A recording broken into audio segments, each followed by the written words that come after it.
Bienvenue à nouveau à la quatrième conférence internationale sur l'intégration régionale. Pour ceux qui nous ont rejoints pour la première fois, cette session comprend deux présentations, keynote présentations. Afin d'être efficace avec le temps, les questions seront partagées avec les keynotes après les deux présentations. La première présentation s'intitule Gouvernance en Afrique entre la décentralisation et le néopanafricanisme par M. Mavuji Kabunda de l'université et professeur José Meya de l'Université autonome de Madrid fera une brève introduction du professeur. Bonjour, Oui. professeur. Bonjour, professeur Kabunda, bonjour tout le monde qui est ici. Le professeur Kabunda est docteur en sciences politiques par l'Université Complutense de Madrid et sa licence en sciences politiques et relations internationales par l'Université de Lubumbashi à la République démocratique du Congo. Et à l'actualité est membre de l'Institut international des droits humains de Strasbourg et membre aussi du groupe d'études africains, du master et du doctorat de relations internationales et des études africains à l'Université autonome de Madrid. De 2015, est président de l'Association espagnole d'africanistes. C'est un plaisir d'être avec vous, professeur Kabunda, et on aura le plaisir de vous écouter. Bonjour. Bonjour. Professeur, je dispose plus ou moins de combien de temps? Oui, bien sûr, vous pourrez commencer. Je peux parler pendant combien de temps? Bon, on a jusqu'à jusqu'à quelle heure? 3h moins le quart à peu près. Vous avez, monsieur, 45 minutes pour Combien? présenter. 35? 35 et après le colloque. Ça va, c'est bon. 45. Bon, bonjour, mesdames et messieurs. Je pense que d'emblée, je dois sincèrement remercier les organisateurs de ces journées pour l'invitation, d'autant plus qu'ils ont donné un espace non moins important à un continent oublié dans les masses médias, un continent, comme vous le savez aussi bien que moi, écarté des masses médias, l'Afrique.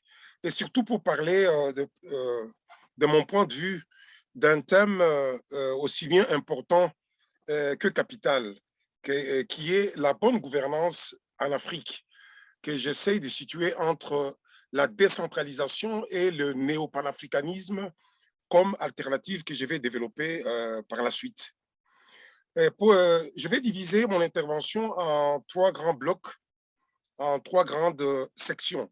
La première section consistera à faire un nettoyage des concepts, ce que j'appellerais un nettoyage des concepts, qui consiste à expliquer le contenu et le sens du concept de bonne gouvernance. Et dans un deuxième temps, je vais essayer aussi d'épingler, de mettre en exergue les concepts néolibéraux de la bonne gouvernance. Qu'entendent les néolibéraux depuis la décennie des années 80, la décennie des années 90, quand ils avaient instauré ces modèles du consensus de Washington qui consistait à donner un certain contenu, une essence tout à fait spécifique à ces concepts de bonne gouvernance.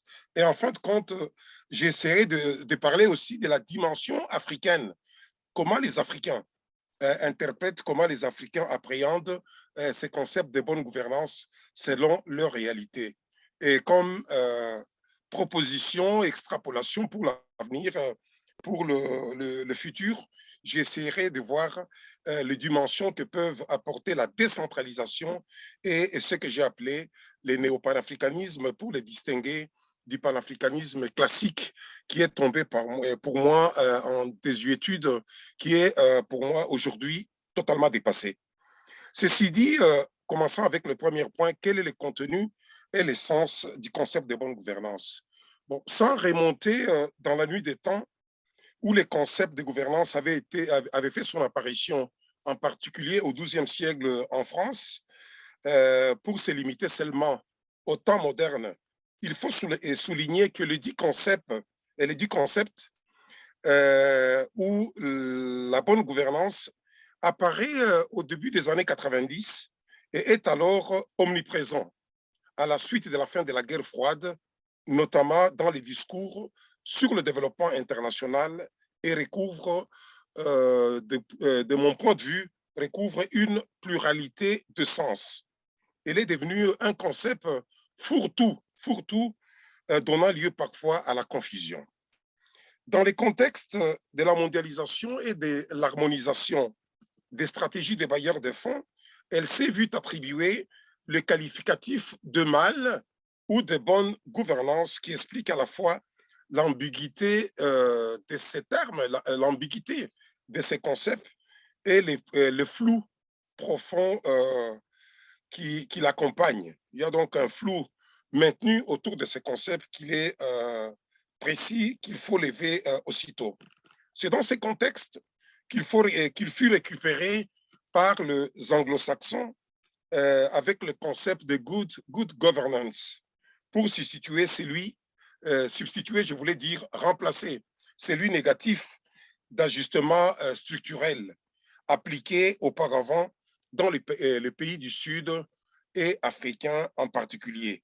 Dans les cadres, comme vous le savez aussi bien que moi, dans les cadres de thérapie des chocs des institutions financières internationales, faisant allusion à la Banque mondiale et au Fonds monétaire international.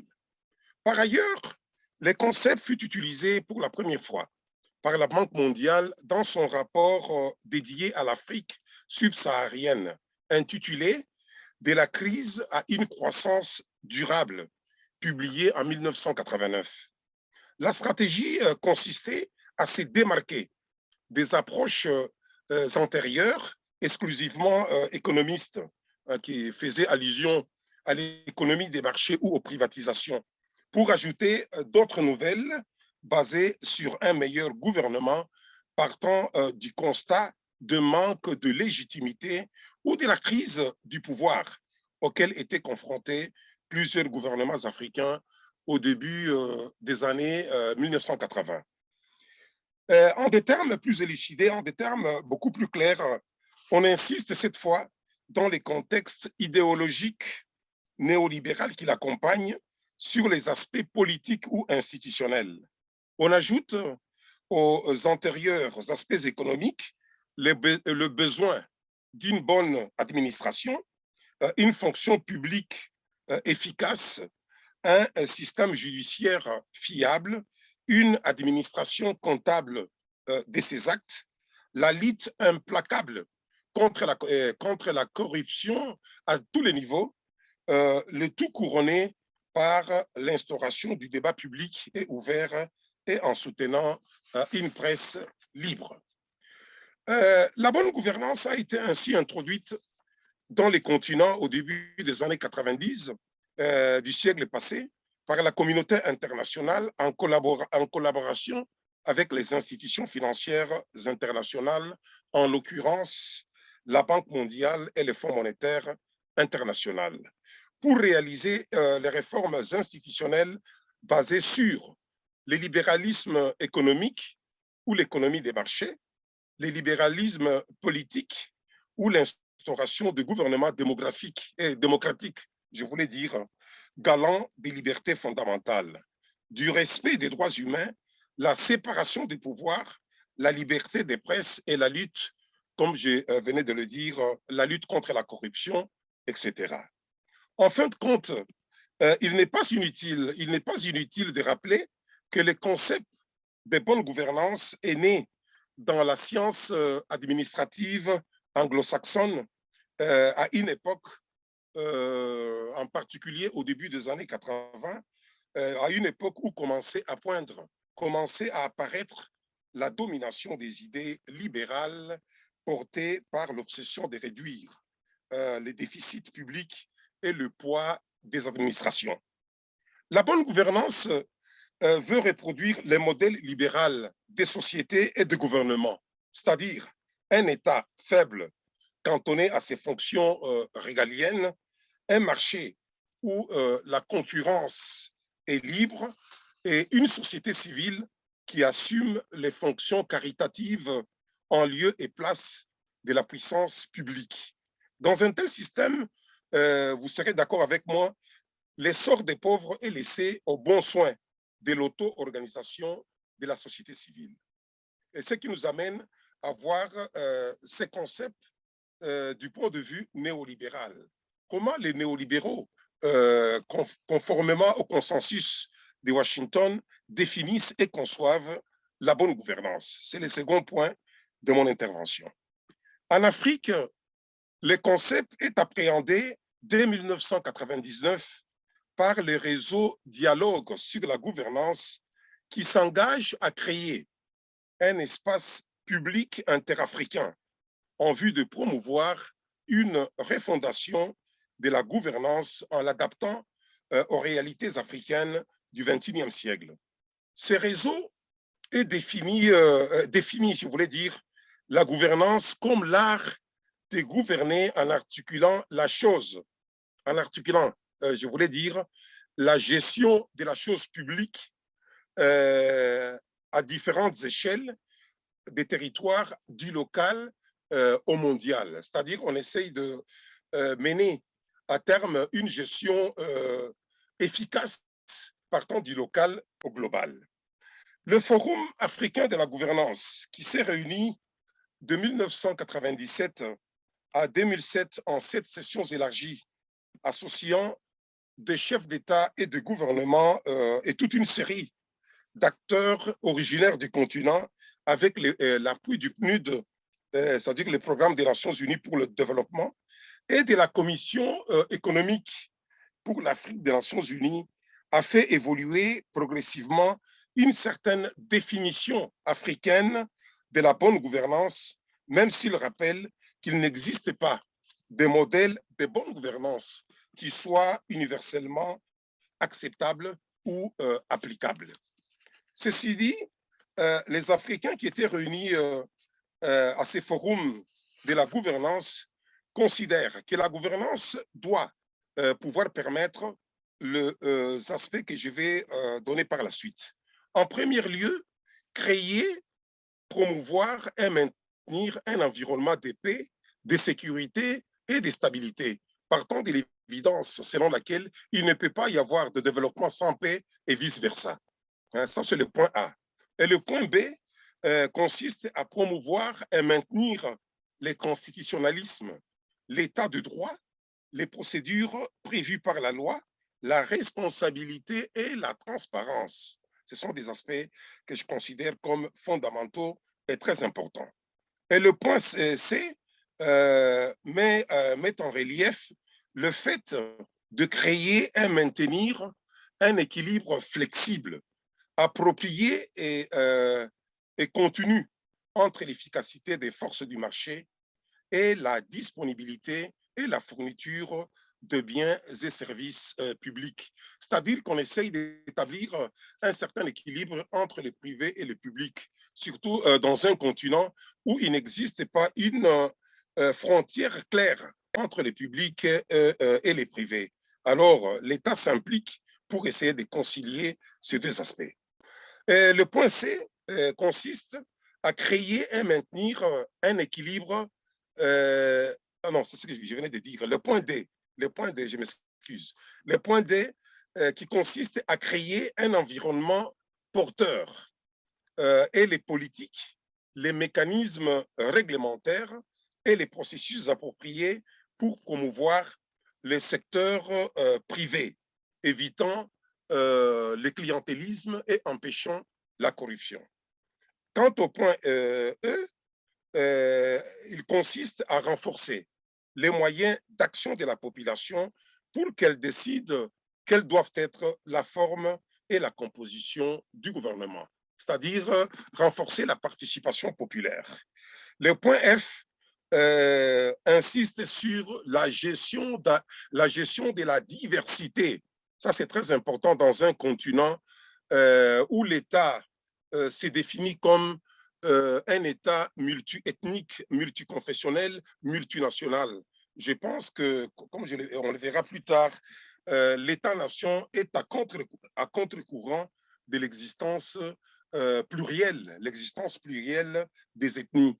De là, l'importance d'une gestion des diversités, d'une gestion de la pluralité des sociétés africaines. Le point G consiste à mobiliser les ressources humaines et matérielles pour le développement du continent africain. Et le point H fait référence au pouvoir, fait référence, je voulais dire, à promouvoir et consolider l'égalité des sexes.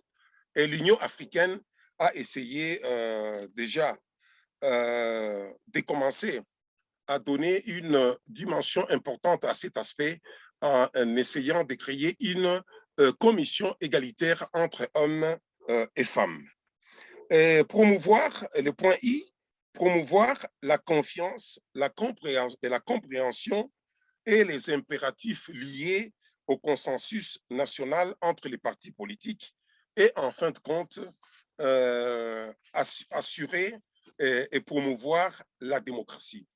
Ça, ce sont les dimensions que les Africains réunis dans cette conférence dont je vous ai parlé de la bonne gouvernance ont essayé d'enrichir ces concepts avec leur propre réalité, insistant surtout sur la diversité, insistant sur la multiculturalité et la transparence, qui sont des points tout à fait déterminants dans les cadres du continent africain.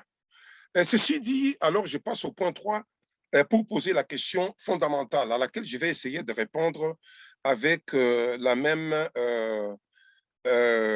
clarté. Quel est le bilan et les perspectives de la bonne gouvernance en Afrique?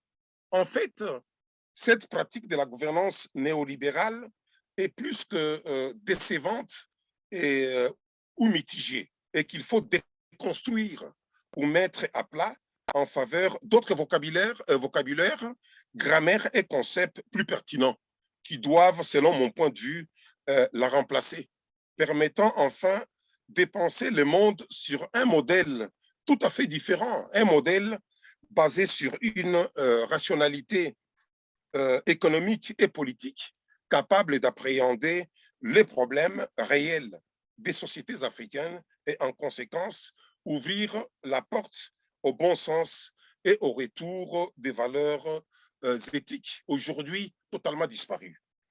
Déconnectée des réalités, la bonne gouvernance dans sa version ou optique néolibérale a engendré l'instauration, dans la plupart des cas, des démocraties illégitimes, ce qu'on a appelé des démocratures ou des monarchies républicaines, que j'ai appelé aussi dans certaines circonstances des républiques monarchiques, formellement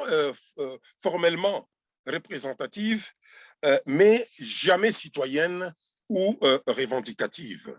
C'est-à-dire, la démocratie est restée au stade de la simple proclamation des bonnes intentions. Le multipartisme, je voulais dire, le multipartisme sans démocratie ou des élections sans véritable choix. C'est-à-dire que la démocratie néolibérale telle qu'on l'a instaurée dans les continents africains n'a pas répondu aux expectatives, n'a pas répondu aux espoirs que le peuple avait placés dans cette démocratie. La preuve en est que les ajustements structurels rebaptisés sous d'autres noms et qui vont de pair avec la conception néolibérale de la bonne gouvernance sont contraires à la véritable démocratie, en plus de torpiller le développement du fait d'être drastique en taillant dans les dépenses publiques, y compris la santé et l'éducation. Des réserves ont parfois été formulées sur les conditionnalités politiques et surtout sur la manière mécanique et formelle dont les enjeux de la démocratisation étaient conçus. et délimitée. Pour les uns, je disais, il existait une relation de cause à effet entre l'ajustement et l'autoritarisme. Pour les autres, l'ajustement n'a fait qu'accroître les régimes forts et ne pouvait créer les conditions propices de la démocratisation que dans des conditions extrêmes. C'est le revers de la médaille. Les programmes d'ajustement structurel ont contribué à affaiblir l'État, là où justement il est nécessaire de les renforcer, en considérant l'État comme synonyme de corruption et de mauvaise gestion. Les programmes d'ajustement structurel qui constituent la pierre angulaire de la bonne gouvernance néolibérale ont affaibli l'État en Afrique, lui faisant perdre toute légitimité aux yeux de la société et de la société civile, aux yeux de la population. La privatisation des pans entiers du public, tels que l'eau et l'électricité, le téléphone, les transports, prive à l'État africain de ses fonctions économiques et sociales. L'État est devenu tout simplement un instrument apparent qui n'arrive pas à remplir ses fonctions, comme je disais au départ, ses fonctions régaliennes, économiques et sociales. Il s'agit en fait, selon la formule de la professeure Marie-Claude Smoot, d'un outil idéologique pour une politique de l'État minimum. Et donc, on essaye idéologiquement donc, de réduire l'État à sa plus simple expression. Et ce qui est grave dans un continent où l'État n'a pas une longue tradition, comme en Afrique. Et cet État qui s'occupait du bien-être de la population a été complètement réduit à sa plus simple expression. Ce qui nous amène à proposer une forme de gouvernance, une nouvelle conception de la bonne gouvernance basée sur la décentralisation et ce que j'ai appelé le néo-panafricanisme que je vais expliquer par la suite. La véritable bonne gouvernance que nous appelons la bonne gouvernementabilité, pour la démarquer ou l'amputer de la conception néolibérale, suppose que les autorités s'imposent de solliciter les avis des communautés concernées, les avis de leur peuple sur un problème donné et de discuter publiquement des critères décisionnels pour tous les grands projets d'infrastructure et de développement. La recherche du consensus le plus large n'a pas seulement pour but de satisfaire l'éthique démocratique. Elle est justifiée par la recherche de l'efficacité, l'efficience économique. Il s'agit de faire participer le plus grand nombre à la prise des décisions. La population, le peuple doit participer dans la prise des décisions, comme j'ai dit tout à l'heure, concernant la construction des infrastructures, concernant le projet des sociétés et pourquoi pas le modèle de développement. Dans cet aspect précis, beaucoup de pays africains font du surplace, voire ce que j'appelais des marches à reculons, avec des démocraties illégitimes ou ce que certains spécialistes africanistes ont appelé les despotismes éclairés, basés sur des présupposés théoriques tout à fait fictifs. Force est de constater aujourd'hui que les élites nationalistes post-coloniales africaines, formatées et imbibées du principe sacro-saint de l'État jacobin ou de l'État-nation, ou un État fortement centralisé qu'ils ont hérité de la colonisation, ont tendance à considérer le fédéralisme comme le bouillon de culture du séparatisme, de la sécession, de l'irrédentisme ou des conflits identitaires. Perdons de vue que les conflits ethniques présentés parfois comme africains n'ont rien de typiquement africain. Les déracinements de la modernité, je rappelle, disloquent les communautés établies. Des groupes d'individus arrachés à un monde dit traditionnel s'accrochent à tout ce qui surnage dans le déferlement bourbeux de la mondialisation. L'ethnie bricolée dans le sillage de l'idée nationale est pour ceux qui se reconnaissent en elle comme une planche de salut. Les conflits ethniques ne sont que la version contemporaine de luttes sans fin pour des ressources perçues comme illimitées et sont dans la plupart des cas des conflits fomentés par des idéologies xénophobes et d'exclusion fabriquées de toutes pièces par les élites, surtout en période de crise, étant l'objectif satisfaire leurs ambitions politiques et économiques, comme des idéologies comme l'ivoirité, la congolité, la gabonité, la togolité, des idéologies manipulées qui consistent, je voulais dire, à manipuler les bas instincts de leurs compatriotes dans un monde mondialisé, dans un monde où on a perdu pratiquement tous les repères. Bref, il s'agit de sortir de la crise des gouvernances par le bas moyennant la décentralisation ou la déconcentration. L'objectif étant à ce niveau de revaloriser le local, de revaloriser les terroirs. Et par le haut aussi, l'intégration régionale moyennant la création des grands espaces de souveraineté politiques et économiques, partant de la régionalisation des faits au de facto, c'est-à-dire la régionalisation à partir d'en bas ou de peuples, comme les zones de libre-échange des faits ou les pays frontières dont parle le professeur John Igué et le professeur béninois John Igué, ou l'ancien président du Mali, Alpha Omar Konaré. C'est-à-dire une approche qui doit être combinée avec des expériences du régionalisme de jure ou d'en haut, ou officiel à partir des États. Donc, il faut, je répète, d'une part, d'en bas, essayer de réaliser la décentralisation sous la forme du fédéralisme et d'en haut, moyennant l'intégration régionale qui doit combiner les expériences populaires que le peuple sont en train de réaliser dans plusieurs régions du continent, des peuples qui vivent à cheval entre deux ou plusieurs États et qui ont créé des zones, des unions douanières, des faits, des unions douanières que l'État ne peut pas ignorer.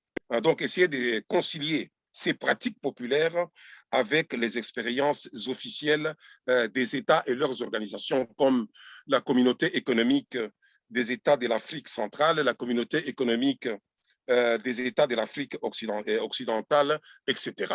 Donc, il est question ici, je voulais dire, de procéder à une sociologisation du processus d'intégration régionale en Afrique en essayant d'y mêler, en essayant d'y associer les peuples africains. Il s'agit en fait, pour être beaucoup plus clair, de ressusciter et actualiser les panafricanismes maximalistes supranational de Kwame Nkrumah, de Patrice Lumumba ou de Muammar el-Kadhafi, qui préconisaient tous l'unité politique et économique de l'Afrique pour réaliser l'objectif sublime de renforcer le poids de l'Afrique sur la scène internationale, où elle est plus spectatrice qu'actrice, où on considère les Africains comme des simples victimes et non comme, des acteurs de leur propre société et de leur propre avenir. Donc, il faudrait récupérer cette idéologie continentale, ce panafricanisme pas classique, celui venu des Amériques du Nouveau Monde, mais d'un panafricanisme qui consiste à créer, il faut bien le dire, et il faut bien rêver, le panafricanisme que j'appelle de tous les vœux pour la création des États-Unis d'Afrique.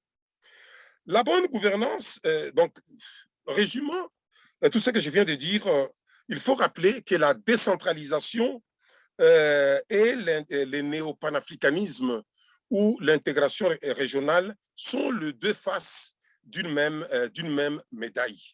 Donc, ce sont les deux aspects qui poursuivent un même objectif de l'unité africaine supranationale, de l'unité africaine au niveau continental.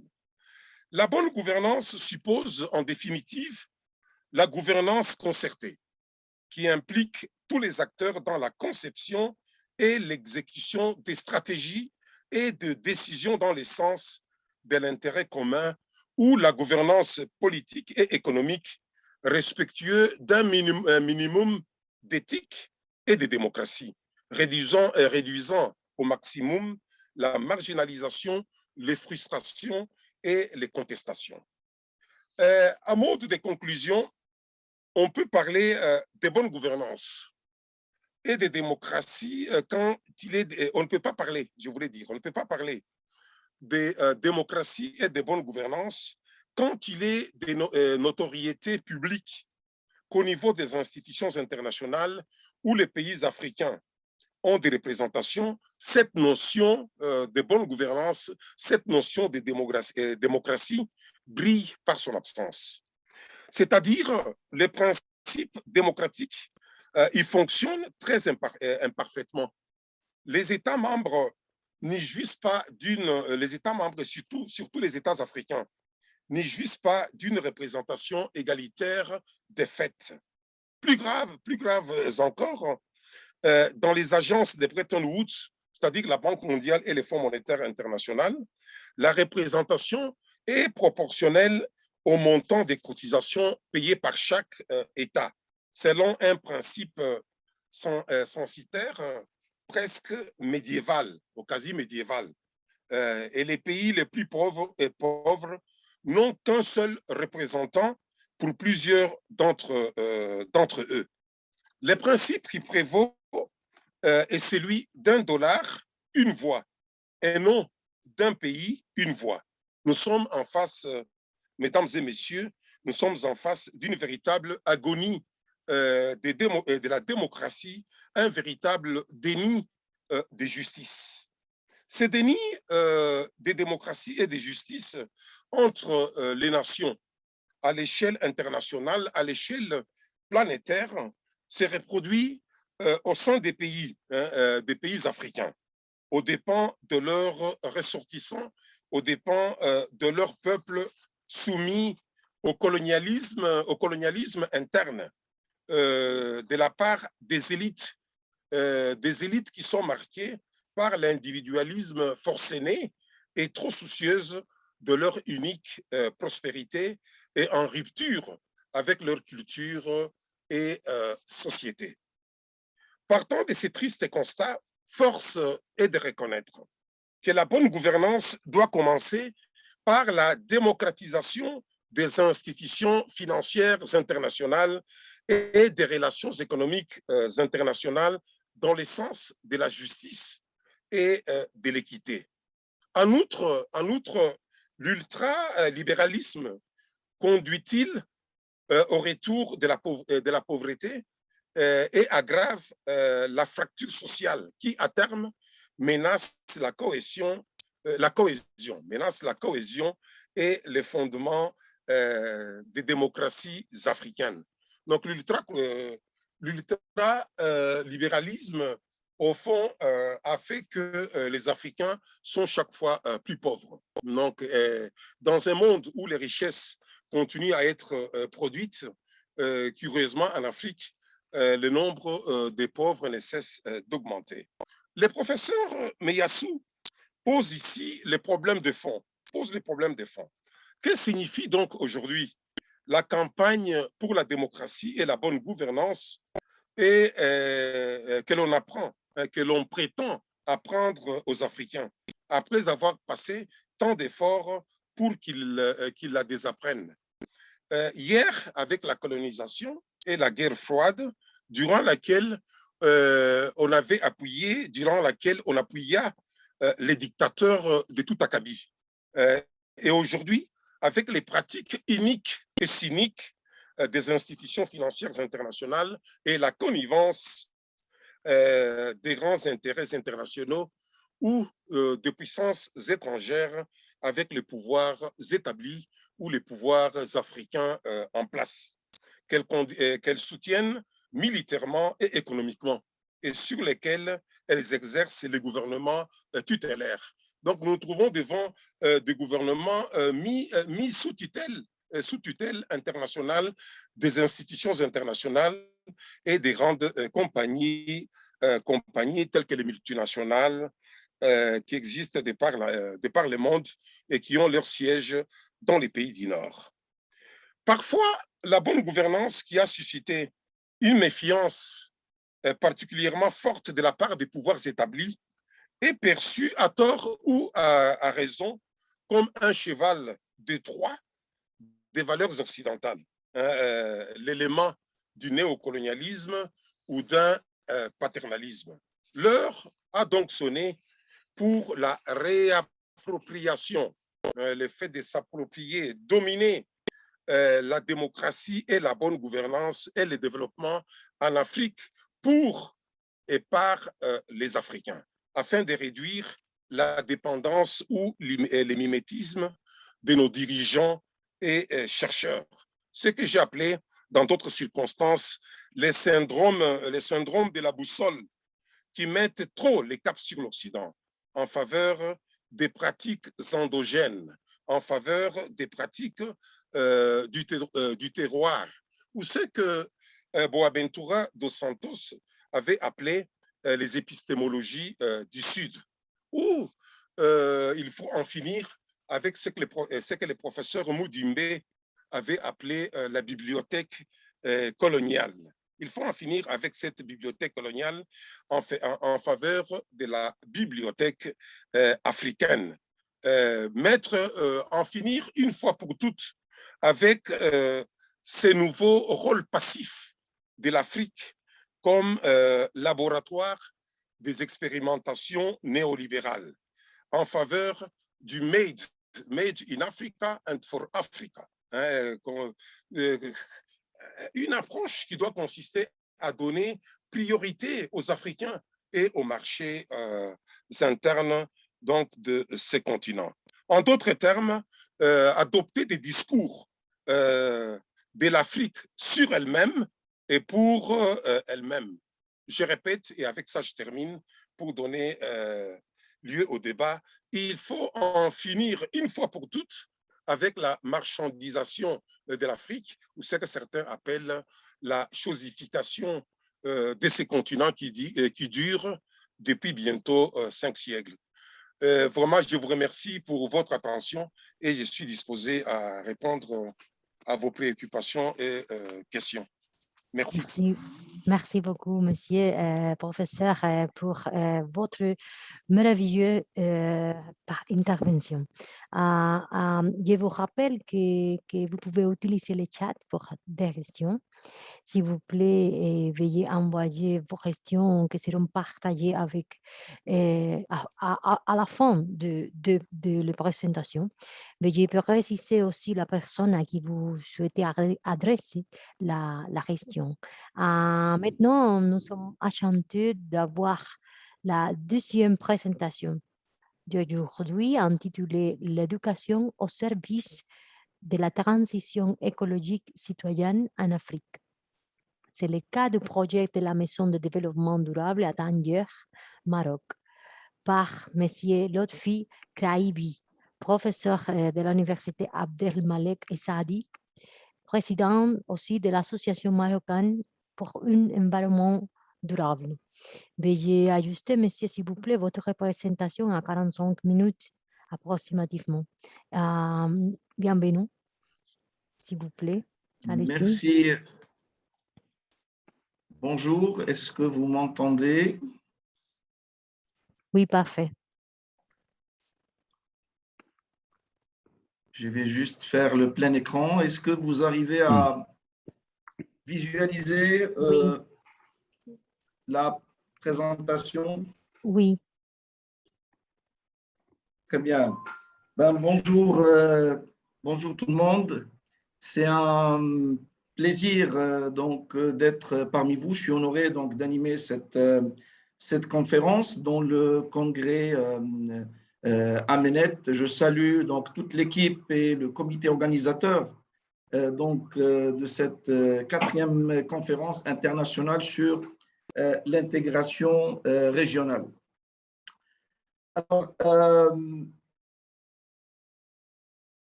donc, justement la thématique, c'est comment voir l'éducation au service de la transition écologique en Afrique, notamment la transition écologique citoyenne. Et avec un cas, avec le partage, donc j'aurai le plaisir de partager avec vous donc, le projet de la Maison du développement durable. Mais avant ça, ça serait aussi intéressant de comprendre le contexte du Maroc pour cette transition écologique et qui aussi montre, et à travers lui, on peut aussi voir le contexte général de la transition écologique en Afrique.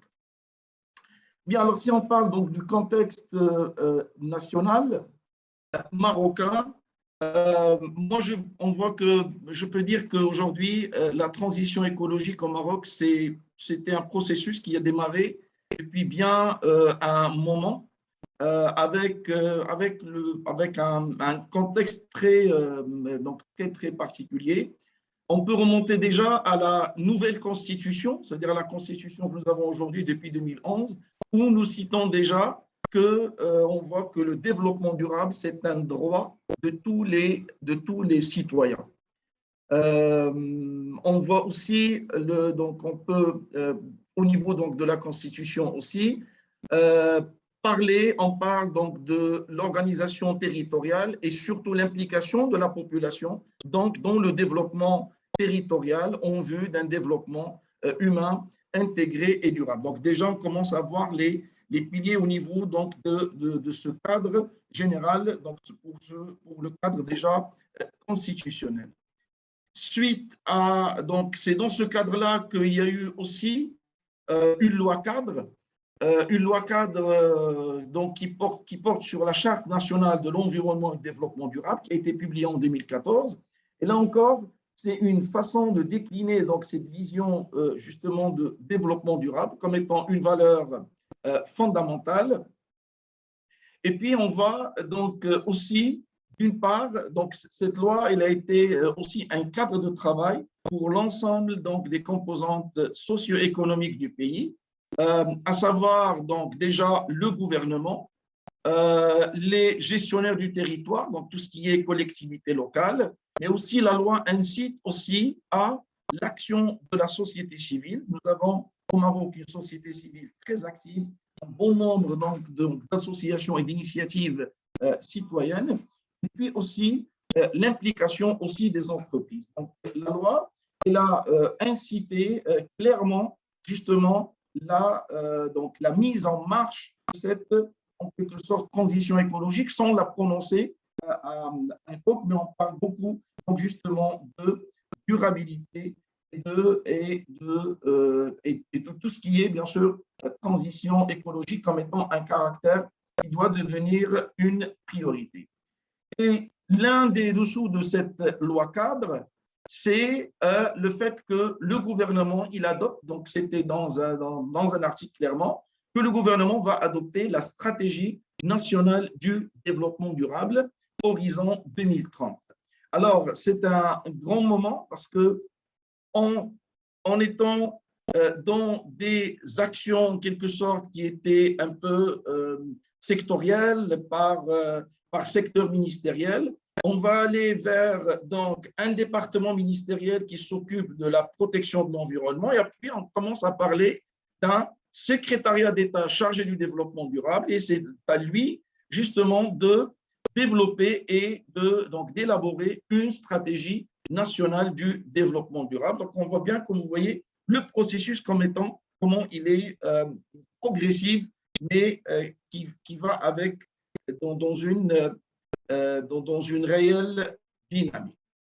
Alors, la vision de cette stratégie, c'est mettre en œuvre les fondements d'une économie verte et inclusive au Maroc d'ici 2030. Donc, deux termes clés, la durabilité, donc à travers l'économie verte, et puis l'inclusivité, ça veut dire ne pas exclure ou bien n'exclure personne.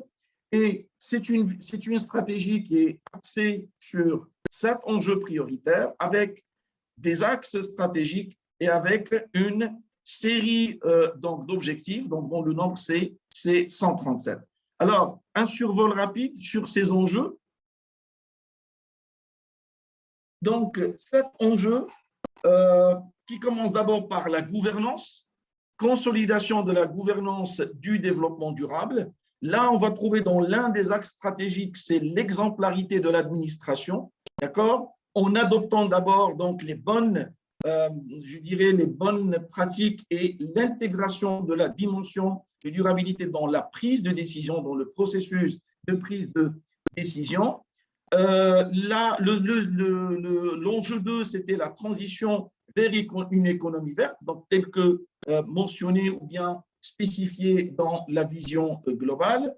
Il y a la question aussi donc, de tout ce qui est valorisation des ressources, biodiversité, changement climatique, territoire sensible, donc une vigilance par rapport à tout, particulière pour les territoires sensibles, promouvoir le développement humain et surtout territorial, et puis un enjeu qui est, à mon sens, fondamental, c'est l'enjeu 7 qu'on a appelé culture, c'est la promotion d'une culture du développement durable. Et là, on peut voir que la culture, l'enjeu, est décliné en 4 axes, la sensibilisation, la recherche et le développement, la formation aux métiers verts et la culture. Donc, en quelque sorte, c'est l'éducation justement au développement durable qui doit être un pilier fondamental de tout ce qu'on peut bâtir ou bien élaborer, que ce soit comme stratégie. Si on veut vraiment opérationnaliser ces stratégies, on a vraiment besoin justement de ce pilier d'éducation. Alors, toujours dans ce contexte, il faut aussi retenir le rôle du Maroc et le leadership climatique du Maroc, que ce soit en Afrique, que ce soit aussi à l'international.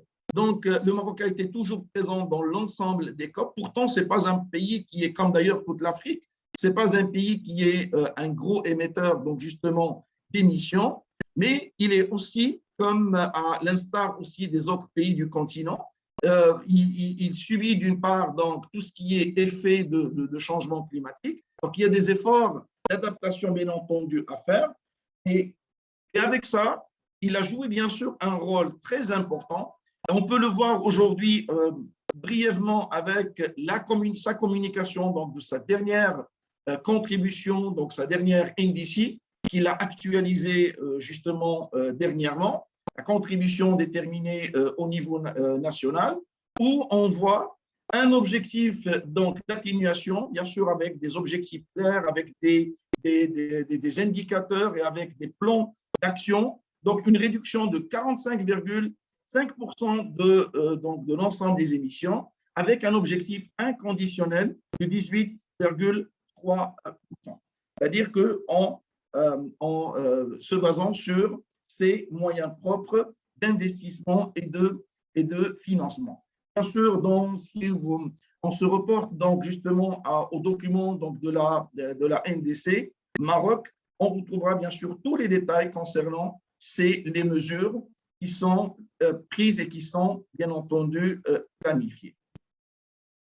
Alors, le contexte de la transition écologique nous pousse aussi à parler, nous ramène aussi au contexte énergétique marocain. Nous sommes un pays qui était, je dis que c'est là où vraiment le besoin de la transition, c'est que nous sommes un pays qui était à une forte dépendance énergétique et on est en train donc de faire justement cette transition pour répondre justement à cette dépendance par l'introduction et l'investissement, un plein investissement dans les énergies renouvelables. Donc, il y a une stratégie nationale énergétique qui porte sur et qui concerne 52% de la puissance électrique installée et sera en énergie renouvelable, déclinée en éolien, photovoltaïque et énergie hydraulique. Un autre potentiel d'économie d'énergie concerne l'efficacité énergétique, avec un objectif que ça soit décliné de 20%, décliné sur l'industrie, le bâtiment, le transport. Et puis, toujours dans ce cadre-là, il y a eu aussi d'autres stratégies et d'autres plans d'action, d'autres programmes. Ici, j'en cite quelques exemples, comme la stratégie de la réduction et de valorisation des déchets, qui porte sur, qui peut sembler comme étant une feuille de route de transiter d'aller vers une transition vers l'économie circulaire. Les derniers programmes qui sont lancés par le ministère de l'Industrie concernant aussi la décarbonation, et il y a bien sûr d'autres programmes dans ce sens-là. Bien, donc voilà un peu en quelques lignes, si vous voulez, ou bien en quelques minutes, le schéma. Donc, il y a d'une part une concrétisation, on la voit en cours de la vision royale, déjà, donc de Sa Majesté en ce qui concerne de mettre la question de la transition énergétique et la transition écologique au sein de l'économie, au sein du développement. Donc, déjà ça. Nous voyons aussi qu'il y a des stratégies sectorielles qui sont établies avec des objectifs ambitieux, des plans d'action qui sont mis en route et qui commencent déjà à apporter leurs fruits. On en a parlé aussi, il y a donc ce leadership climatique, nous sommes à la veille de la COP26, il y a une délégation importante qui représente le Maroc aussi dans ces négociations.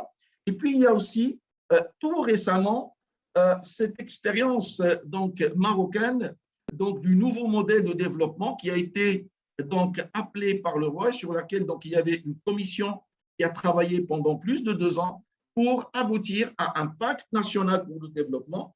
Et c'est un modèle qui a été déjà, d'abord, c'est basé sur un diagnostic, une réalité, sur des chiffres, et où on voit vraiment là où il y a les carences. Les carences ne sont pas ni dans l'investissement, ni pour avoir les fonds. Le Maroc aujourd'hui, il y a investir au Maroc, les investissements sont là, mais nous avons besoin de 2 défis aujourd'hui qui doivent normalement accompagner ces stratégies. C'est le capital humain, investir dans le capital humain qui va justement piloter et ancrer cette vision de durabilité, cette vision d'économie à bas carbone, cette nouvelle économie, et aussi investir dans les territoires, ça veut dire opérationnaliser, et c'est ça le vrai défi aussi, opérationnaliser l'ensemble de ces plans d'action à l'échelle du territoire. Le territoire, c'est là le lieu de l'ancrage, en quelque sorte, de ce développement durable, et c'est là où il y a le gros défi qui est devant notre pays. Alors, c'est dans ce contexte-là, le renforcement du capital humain vers une transition écologique, c'est là où s'inscrit ce projet de la maison de développement durable. C'est une réponse à un besoin, et le besoin, comme il est intitulé dans cette conférence, c'est mettre l'éducation au service de la transition écologique citoyenne. Quand on parle de transition écologique citoyenne, ça veut dire que c'est une transition qui est adoptée par le citoyen. Quand je dis le citoyen, c'est l'acteur territorial, c'est le chef d'entreprise, c'est l'ingénieur, c'est le décideur, c'est l'élu, c'est le ministre. Donc, c'est dans cette notion qu'on doit voir cette transition. C'est là où on peut réussir justement le défi de cette transition écologique. Alors, quels sont les objectifs de cet espace, de cette maison? Donc, déjà, un objectif général, une vision. c'est créer un espace de savoir, savoir-faire et savoir-être sur l'ensemble des questions de développement durable qui se reportent aussi à la question justement de la durabilité et de l'économie verte. Pour accompagner le projet à l'échelle territoriale, régionale, donc à l'échelle des projets de Tanger Métropole et de la région du Nord, un accompagnement qui est basé justement sur la sensibilisation, l'éducation aux différentes thématiques et faire justement de ces actions de sensibilisation et d'éducation un socle générateur de nouveaux comportements civiques. Pas comportement civique qui respecte d'abord l'espace urbain, qui respecte la sensibilité des territoires, les spécificités des territoires et qui assure justement ce développement durable inclusif. Quand je parle de civisme, encore une fois, on passe.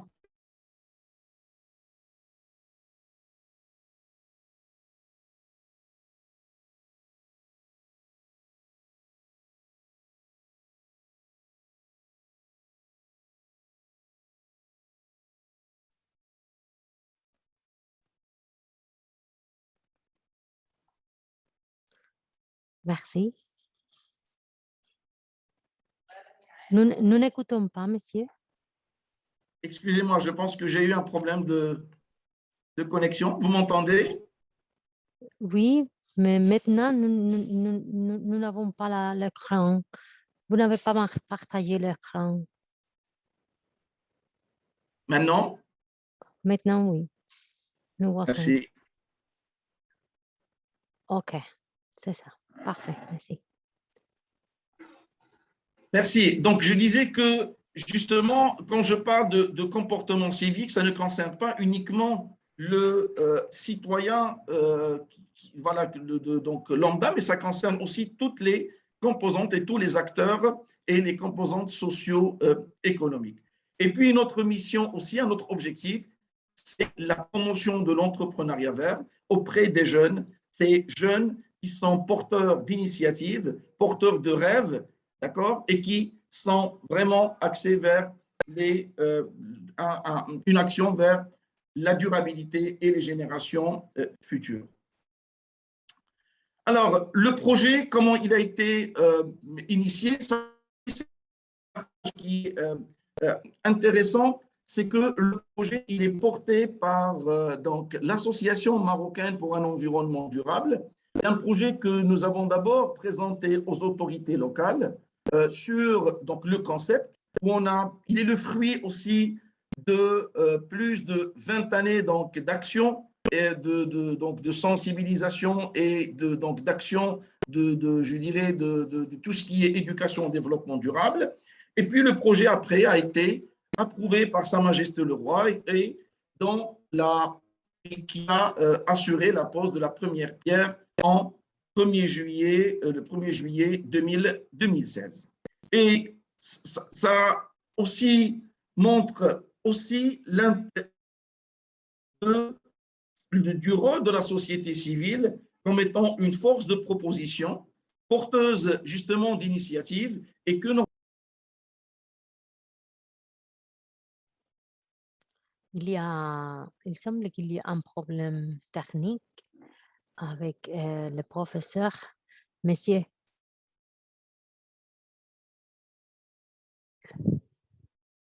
si vous voulez, s'il vous plaît, désactiver la webcam, peut-être il peut ajouter à la connexion. D'accord.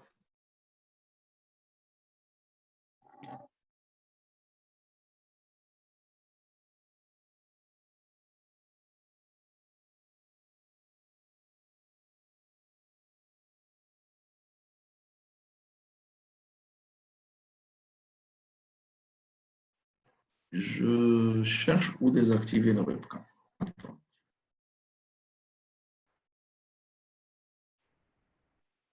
Je continue? S'il vous plaît, monsieur, allez-y. Merci. Excusez-moi.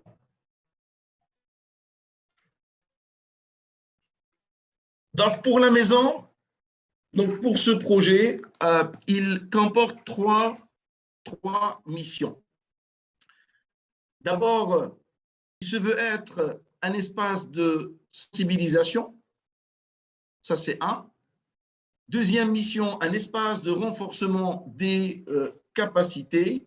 Et la troisième mission, que ce soit un espace aussi d'échange et d'innovation, bien sûr autour de toutes les thématiques de développement durable. Alors, avant de détailler ces missions, il serait important de dire la maison, elle est destinée pour qui? Donc, la population cible, bénéficiaire, c'est justement l'ensemble des composantes. D'abord, élèves collégiens, lycéens de l'ensemble des établissements scolaires, les jeunes universitaires, les diplômés, le personnel des entreprises industrielles, les acteurs locaux, les acteurs territoriaux, donc élus, administratifs, et puis aussi l'ensemble des acteurs associatifs. Je peux vous dire, c'est le cas aussi partout au Maroc, que la région du Nord, il y a une riche et une active société civile dans l'ensemble des domaines, avec aussi un bon nombre d'associations de quartiers. Alors, chaque mission, elle est justement déclinée en un nombre d'objectifs spécifiques et ces objectifs sont traduits par la suite par des espaces et des parcours dédiés pour chaque mission. Et c'est pour ça, après, on va parler de ce qu'on a conçu comme étant des parcours pédagogiques. Donc, la mission 1, en ce qui concerne la sensibilisation, c'est l'un des objectifs prévus, c'est la création d'une plateforme didactique équipée pour comprendre et développer les bonnes pratiques autour de l'ensemble des thématiques, la biodiversité, l'eau, l'économie circulaire, l'efficacité énergétique, les changements climatiques. La mission 2, quand je parle de renforcement des capacités, là, on est dans l'idée de, justement, il ne s'agit pas aujourd'hui uniquement de sensibiliser ou bien de former, mais aussi de faire ce qu'on peut appeler la formation de formateurs pour être dans cette dynamique d'apprendre et transmettre, que même les bénéficiaires puissent aussi être pour dupliquer justement et passer le message et donc être aussi dans cette transmission. Alors, on parle donc il est prévu donc de faire des formations sur tout ce qui est animateur et éducateur au développement durable par thème, le renforcement des capacités auprès des élus et de l'acteur territorial de telle manière à ce qu'ils puissent intégrer la notion de durabilité, à ce qu'ils puissent aussi comprendre comment décliner l'ensemble des stratégies sur le territoire. Donc, on peut parler de tout ce qui est gouvernance environnementale, technique d'étude d'impact sur l'environnement, l'aménagement durable du territoire, et aussi le renforcement des capacités des associations. Comme je vous ai dit, il y a une belle dynamique associative, mais très souvent, il y a des initiatives, mais il y a un manque aussi dans tout ce qui est gestion de projet, conduite de projet territorial. Et là encore, le répondre à ce besoin, ça va être l'une aussi de nos priorités. Mission 3, l'échange. Quand on parle bien sûr de l'échange, d'abord, la question de tout ce qui est d'abord espace de débat, séminaire, colloque scientifique. Ça, c'est important parce que c'est dans ces occasions-là, comme d'ailleurs cette conférence, c'est là où l'échange il peut se faire et c'est là aussi où on peut qu'il soit un espace d'échange entre l'ensemble des acteurs socio-économiques que nous sommes qui sont actifs sur le territoire. Il y a aussi le volet.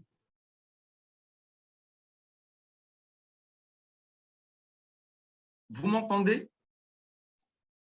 Oui, monsieur.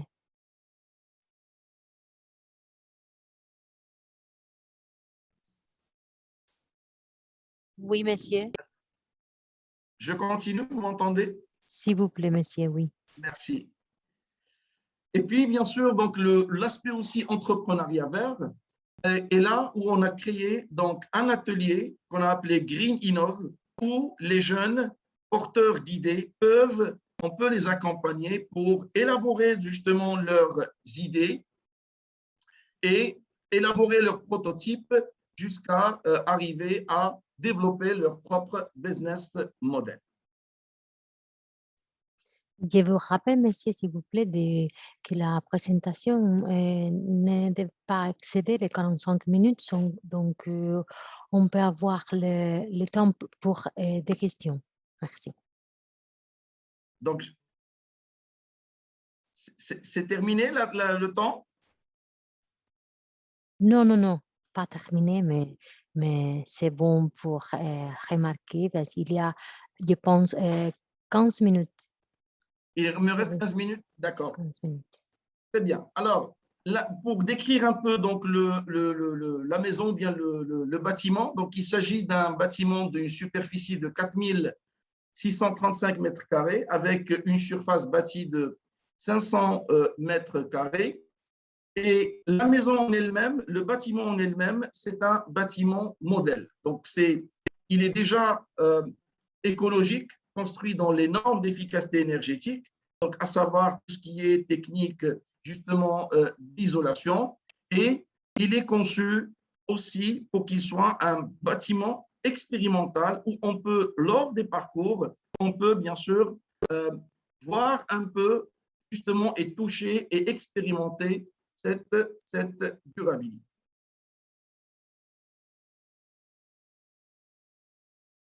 Alors là, donc c'est la composition de l'ensemble de l'espace. Il y a des salles, comme je vous ai dit, thématiques.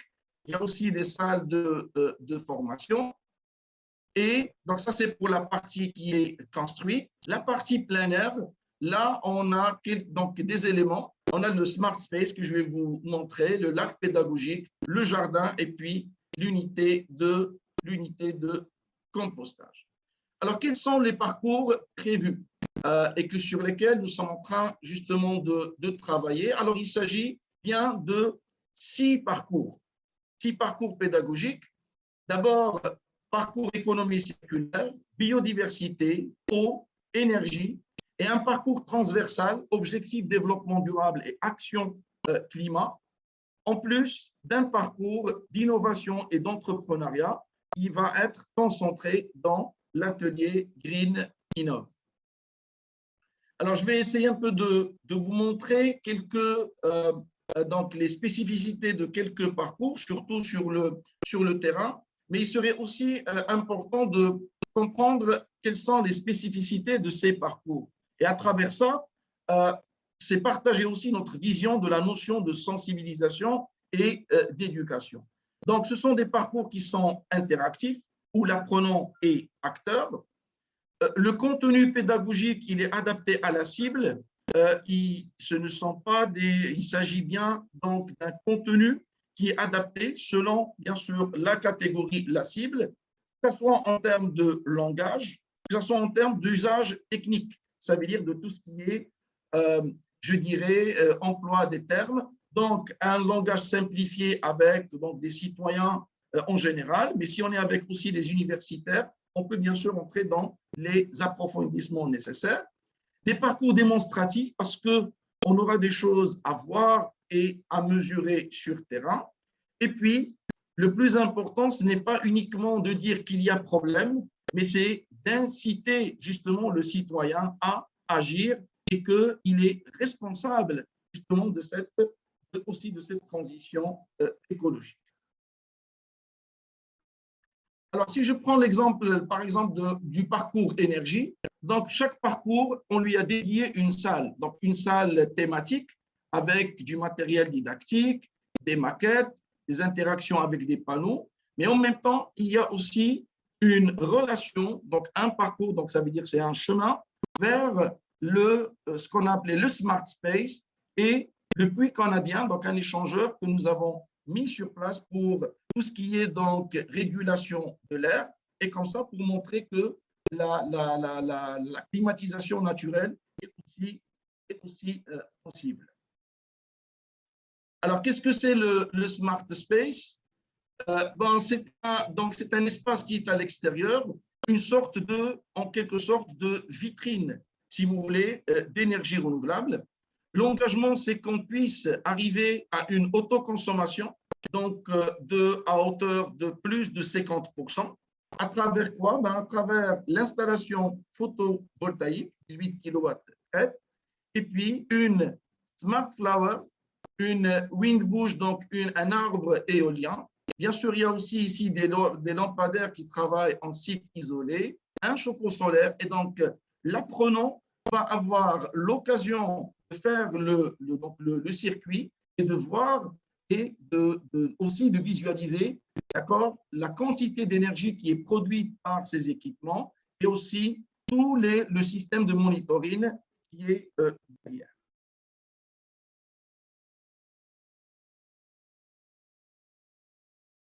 Donc, ça, c'est… Alors, l'installation photovoltaïque, une grande partie, elle est dans la toiture de la terrasse, mais en même temps, il y a une partie qui va être exposée dans l'espace en bas pour que ça soit visible et visitable par l'ensemble des apprenants. La Smart Flower, comme je vous ai dit, ainsi que donc la Windbush.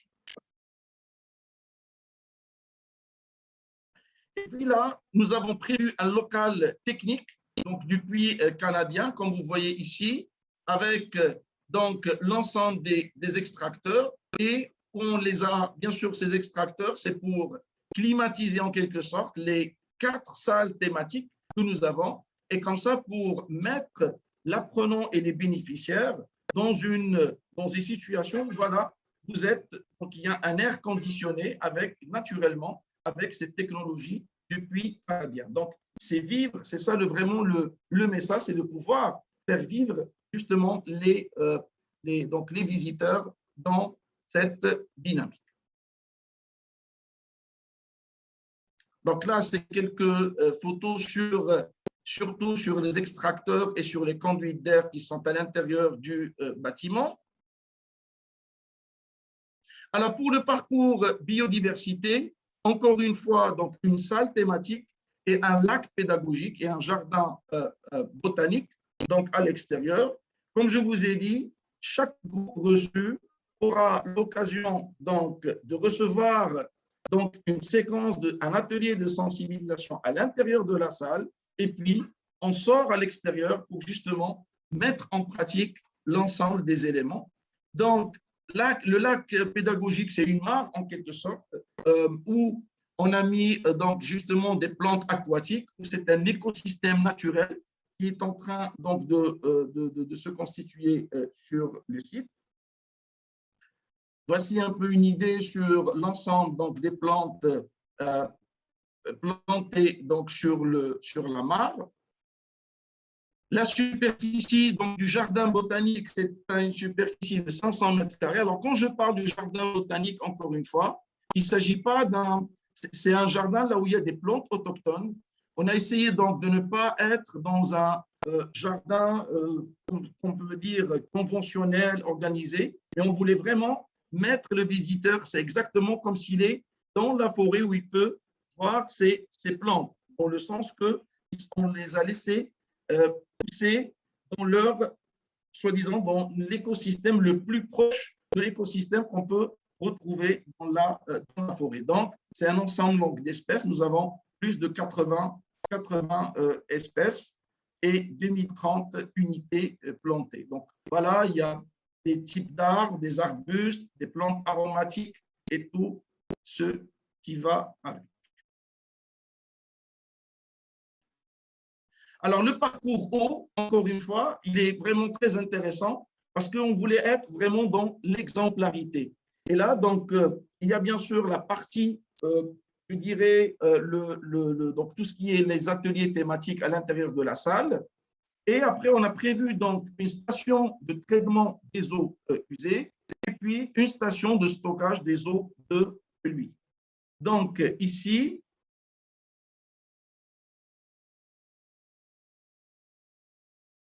Donc, voici une station avec un traitement tertiaire.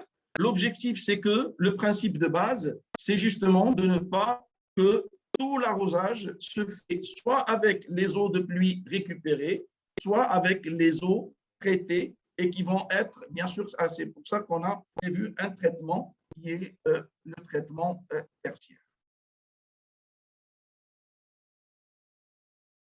Donc voilà, ça c'est une vue globale où on peut voir donc l'espace extérieur, la maison et l'espace extérieur, avec notamment l'ensemble des installations, que ce soit du Smart Space, que ce soit donc, du parcours de l'eau et la valorisation des eaux usées. Alors, je suis presque à la fin. Il y a bien sûr votre parcours. Le temps ne le permet pas. Ici, je partage avec vous le travail de l'association sur l'accompagnement des jeunes qui sont porteurs de projets où ils font donc justement donc des prototypes et qui répondent à certaines problématiques, comme par exemple l'accès à l'ODD7, l'accès à l'énergie à un coût abordable. Et c'est pour ça qu'on a prévu donc justement cet atelier de Green Innov pour continuer à accompagner donc ces jeunes dans leurs idées et que l'aventure ne s'arrête pas uniquement à un prototype, mais qu'ils puissent donc développer leur propre start-up en les accompagnant vers donc les organismes de financement où ils peuvent vraiment aller au-delà donc justement de leur projet et les concrétiser. Alors, ce qui me reste à dire, ça concerne les défis et perspectives. Je vais peut-être laisser ça pour la discussion. Mais d'abord, le premier défi, c'est, comme je l'ai dit, la pérennité donc, du projet. Le projet est en cours de finalisation. Donc, on est pratiquement… Alors, ça a pris du temps. On a démarré en 2016, mais les travaux ont démarré avec une cadence élevée, c'était à partir de 2017. Il y a eu aussi le contexte de la pandémie qui a retardé aussi une bonne partie les travaux. Nous sommes donc dans la phase finale. Le premier défi que nous avons en tant qu'association gestionnaire de cet espace, c'est donc le budget de fonctionnement. Actuellement, nous sommes bien sûr soutenus par la région, donc le conseil régional de la ville, bien entendu par la préfecture aussi, mais et aussi par un bon nombre d'entreprises industrielles. Et le gros challenge, c'est la pérennité justement de ces actions et pour que la maison elle-même puisse développer un business model qui est efficace et dans lequel il peut avoir une sorte donc aussi d'autonomie financière. Je vous remercie pour votre attention et pour votre patience. Et je dirais en arabe, donc c'est une petite visite, et je vous dirai marhaban bikoum fi dar Tanmiya Mustadama. Merci beaucoup. Merci beaucoup, monsieur. Merci à vous deux, professeurs, d'avoir partagé vos travaux avec nous. C'est le moment maintenant pour les questions. Et pour le moment, nous avons 4 questions. Et la première est pour professeur Kabounda. Monsieur, c'est la question. Peut-on craindre que les échecs de la bonne gouvernance au niveau national, l'État réagit au niveau local dans cette vision de décentralisation? Est-ce que je peux encore… vous pouvez répéter, s'il vous plaît? La première question est pour M. Kabounda. D'accord. Et la question, c'est, peut-on craindre que les échecs de la bonne gouvernance, les échecs de la bonne gouvernance au niveau national de l'État réalisent au niveau local dans cette vision de décentralisation? Alors, pour le cas du Maroc, comment on voit la décentralisation, c'est un projet déjà qui est en cours. On s'attendait à une accélération justement de cette décentralisation. Tout le défi aujourd'hui, c'est comment aller justement de ce niveau de gouvernance centralisée, donc du niveau stratégique, aller vers les territoires et réussir le défi justement de l'opérationnalisation au niveau du territoire. Je pense que parfois, quand on parle au Maroc, on sent, et c'est pour ça que nous insistons sur la question de l'éducation, sur la question de la compétence. Les gens, aujourd'hui, on a de belles stratégies. On a aussi de gros soutiens et on a vraiment tous les atouts. Le défi, c'est vraiment de concrétiser. Pour quand on va aller vers le territoire, c'est là où effectivement il faut décentraliser et il faut aussi former cet acteur pour qu'il puisse aller au-delà dans ses stratégies et atteindre ses objectifs. Parce que le dernier mot, il est à où? Il est à qui? Ben, il est au territoire. C'est là où on va voir donc, le fruit de l'ensemble de ces résultats. Et c'est là où vraiment c'est le cas d'investir dans le capital humain. Je voulais aussi ajouter un point très important sur cette notion de transition écologique. Je prends le cas de ce projet. Quand on fait un benchmark et vous tapez maison de développement durable, il y en a une au Canada, par exemple. Il y en a aussi d'autres, ce qu'on appelle maison de l'environnement, etc., en Europe. Sauf que la mission ne peut pas être comme la nôtre. Pourquoi? Parce que notre besoin aujourd'hui, c'est la formation, c'est la transmission. Quand vous voyez un peu le programme donc ailleurs, ce sont vraiment des programmes qui sont complémentaires, des programmes, on peut voir, mais on n'est pas dans cette, justement, je dirais, besoin imminent d'aller au-delà dans l'éducation. Donc, la transition écologique, elle est vraiment très contextuelle. Et la transition écologique en Afrique ne peut pas se faire sans l'investissement dans la compétence territoriale. J'espère que j'ai répondu à la question. Merci beaucoup, M. Kraibi. Maintenant, j'invite à M. Mbouji Kabunda. Si vous voulez, monsieur, ajouter quelque chose à ces questions. Non, activez le son, s'il vous plaît, monsieur. Bon, à la question de savoir comment se présente la décentralisation dans le continent africain, en particulier en Afrique subsaharienne, moi, je dirais que le constat que l'on puisse faire est totalement d'un échec. Un échec dans la mesure où il y a une vingtaine d'années, que les institutions financières internationales, en particulier la Banque mondiale et les Fonds monétaires internationaux, avaient introduit cette notion dans les cadres de politiques, comme je disais dans mon intervention, d'ajustement structurel.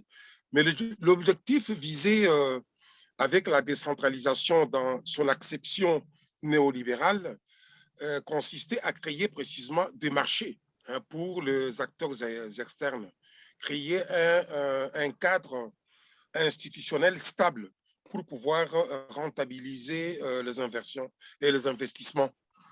Et ce qui explique que la décentralisation a été et continue à être un échec. Mais du point de vue de sociétés africaines ou de la société civile africaine, la décentralisation devait permettre justement renforcer le local, essayer de réhabiliter le pouvoir des chefs traditionnels et permettre aussi aux marchés internes d'avoir un certain protagonisme.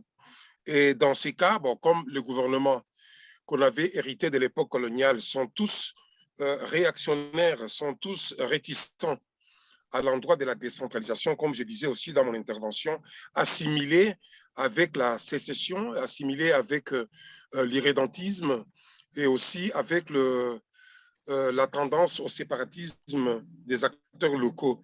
Alors, l'essor qu'on a pu réserver à la décentralisation n'a pas été très chaud. La décentralisation dans des pays où on avait même espéré des résultats assez probants et avancés a échoué, comme dans les cas du Mali, le cas de la République démocratique du Congo ou le cas du Bénin. Donc, dans les constitutions, on a proclamé la décentralisation, mais dans les faits, rien n'a avancé. Rien, absolument rien a avancé. Merci beaucoup, monsieur. Maintenant, j'invite à professeur José Meya. Professeur José Maria Meya. Allô, j'arrive. Bon, je vais poser des questions. Pour moi, la présentation de nos présentations ont été très innovantes du point de vue politique, du point de vue environnemental, la deuxième. Donc, ma première question, c'est, bon, le professeur Kabunda a approfondi dans la question du développement endogène en introduisant un nouveau aspect, l'aspect institutionnel, à des niveaux vers le haut, intégration régionale, vers le bas, en bas, on a les collectivités locales. Et il vient de dire qu'elles sont très faibles parce qu'on a voulu qu'elles soient très faibles. Mais donc, je voudrais lui demander comment renforcer ces institutions pour les en faire plus solides, parce que les défis sont énormes.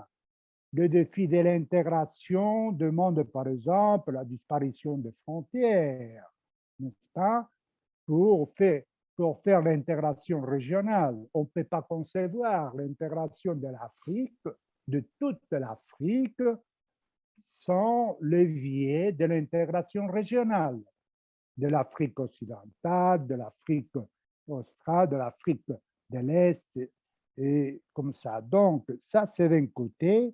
Comment procéder à ces processus d'intégration par le haut et par le bas? Parce qu'on constate, c'est une constatation très, très, très visible quand on voyage en Afrique.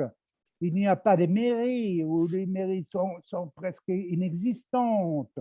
Donc, comment va-t-il ces processus de renforcement institutionnel de l'Afrique? Ça, c'est la première question. Et comme j'ai la parole, je continue à faire la deuxième pour notre collègue, le professeur Shraivi. Pour moi, la politique, les stratégies environnementales ont trois aspects, au minimum trois aspects. L'aspect de la technologie, l'aspect du territoire et l'aspect des différents styles de vie, c'est-à-dire de changement de mentalité. Et ce sont des stratégies très ambitieuses. Comment mettre en place ces technologies en changeant la mentalité des citoyens dans un processus très territorialisé dans les villes et les campagnes? Merci. Je trouvais vos interventions magnifiques. Merci beaucoup. Merci, professeur Meya, pour la pertinence et la profondeur de votre intervention, auquel je répondrai tout simplement en disant que l'intégration régionale, qui est pour moi un cheval de bataille, est l'unique option incontournable pour le développement de l'Afrique, et consiste fondamentalement à donner priorité aux aspects internes, aux marchés internes des pays africains, du continent africain, puisqu'il est inconcevable, et c'est la triste réalité, non, que l'Afrique, un continent si riche en ressources naturelles, un continent surpeuplé, qui va atteindre bientôt, disent les spécialistes, d'ici à l'an 2050, l'Afrique va atteindre 2500 milliards de personnes, c'est-à-dire un marché interne potentiel qu'on ne peut pas ignorer, qu'on ne peut pas passer outre. Et dans ces contextes, je pense que l'intégration régionale doit commencer par se donner des bases locales, raison pour laquelle j'insiste dans la décentralisation. Pourquoi j'insiste dans la décentralisation? Pour la simple raison que l'avenir de l'Afrique, le futur de l'Afrique se joue dans le local.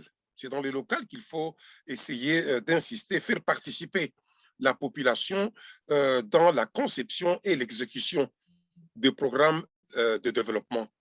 Et de là, ça nous amène à l'étage supérieur, au niveau supérieur, avec l'intégration régionale, qui, selon mon point de vue, doit essayer de se démarquer du modèle mimétique des pays du Nord consistant à adopter les régionalismes ouverts avec des unions douanières, des zones de libre commerce. Et là, je pense qu'on a commencé, comme disent les Espagnols, non? On a commencé la maison par le toit. Donc, on se dote de cette union de libre-échange sans avoir préalablement des capacités de production. Pourtant, partant de cette réalité, je pense que pour moi, l'intégration doit commencer au niveau politique, par exemple, en essayant de créer un fédéralisme, ce que j'ai appelé les États-Unis d'Afrique. C'est pour nous l'option la plus facile, au lieu de commencer par les plus difficiles, qui est l'économique. Créer des unions douanières, des zones de libre-échange ou des communautés économiques. C'est plus difficile. Pourquoi ne pas avoir cette volonté politique de décider cette union africaine, de décider cette intégration africaine à partir des aspects politiques? Je pense que c'est faisable. Et dans le même ordre d'idées, j'aimerais faire voir que l'intégration en Afrique doit se faire en essayant de connecter ces deux niveaux que j'ai mis en exergue, à savoir le niveau local et le niveau des États. En Afrique, aussi bien la société civile comme l'État ont besoin l'un de l'autre. Ils doivent collaborer pour pouvoir réaliser ces objectifs. Mais malheureusement, le modèle néolibéral a amené les deux protagonistes, les deux acteurs à être constamment en contradiction, à être constamment en conflit. Je pense que l'heure a sonné où la société civile africaine, comme l'État africain, doivent essayer de collaborer pour essayer de réaliser, mettre en œuvre cet État fort, non fort dans la répression de la société, non pas fort dans la gestion antidémocratique de la société, tout à fait le contraire, pour essayer de collaborer tous et réaliser cet objectif noble qui est l'intégration régionale continentale, puisque l'Afrique ne peut pas se développer. Aucun État africain n'a ni la population suffisante, ni les ressources suffisantes pour pouvoir se développer d'une façon solitaire ou d'une façon isolée. Pour nous, le problème se pose dans les termes de nous unir pour pouvoir survivre ou nous diviser pour sonner, pour rencontrer, je voulais dire, une mort certaine. Pourtant, moi, à partir de cette équation, je pense que la solution consiste à nous unir et le plus tôt possible serait l'idéal, quoi. Merci. Merci beaucoup. Je prends la parole pour… merci, professeur Mella, donc pour votre question et aussi pour votre invitation à cette, encore une fois, à cette conférence. Effectivement, vraiment la question de la territorialité de la stratégie, c'est l'enjeu. C'est l'enjeu majeur qu'on peut rencontrer aujourd'hui. Et quand on parle du territoire, c'est avec aussi l'élément, si je veux, le plus élémentaire, qui est la ville ou bien aussi la campagne. Et là, je pense qu'il y a un véritable effort à faire, surtout dans la question éducative. Dans quel sens? Dans le sens, d'abord, d'adapter. On ne peut pas, et ça, on le sait tous, si je parle de la transition écologique, on ne l'importe pas. On ne peut pas importer les concepts. On doit vraiment être à l'écoute aux attentes de la population, au quotidien de cette population et apporter des réponses et les faire participer à la réponse. Et très souvent, ce qui arrive, on peut parler de plusieurs exemples. Et encore une fois, par exemple, quand on parle donc justement de la campagne, et c'est ce qui se passe aujourd'hui dans une société ouverte donc de consommation, comment justement dans la campagne, plusieurs populations ont délaissé des habitudes et des pratiques de développement durable qui étaient des pratiques ancestrales et qui étaient vraiment des pratiques qui aussi étaient rentables.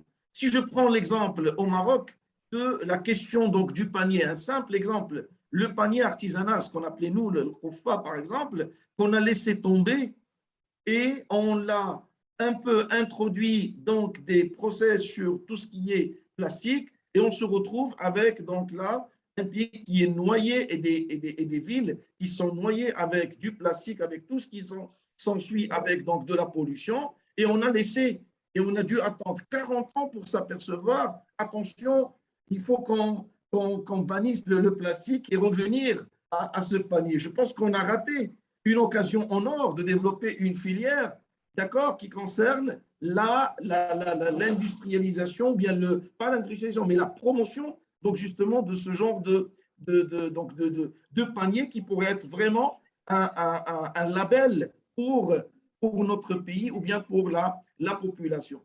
Juste à travers cet exemple, pour dire effectivement, l'opérationnalisation doit se faire avec l'écoute justement et l'adaptation